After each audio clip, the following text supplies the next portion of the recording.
Hello বন্ধুরা, এখন যে কুল গাছটা দেখতে পাচ্ছেন, এই গাছটা আমার বাগানের ভিতরে ছিল। আর এই গাছটা যখন প্রতিস্থাপন করি, মানে এখানে লাগানো হয়, তখন গাছটা খুব ছোট্ট ছিল।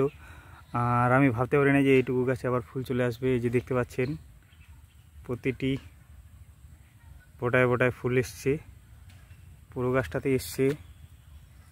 আমি দেখাচ্ছি, এই যে দেখেন, পুরো গাছ ভর্তি করে আসে।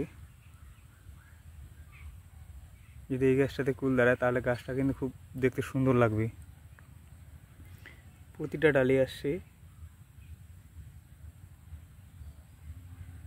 আর এই গাছটা দেখেন কতটুকু গাছ, এই যে একবারে ছোট্ট গাছ। যেটা আমি কলম করেছিলাম।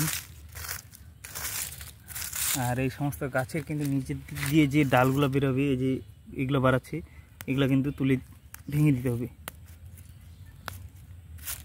কারণ ওগুলো থাকলে গাছটা দুর্বল হয়ে যাবে। আর ওগুলো হচ্ছে বীজের অংশ থেকে বেরোচ্ছে। আর এটা হচ্ছে কলমের, এই যে এখানে কলম করা ছিল। ফুল আসে। এই গাছটা আমি পরে আপডেট দেবো কেমন ফুল ফল দাঁড়াচ্ছে।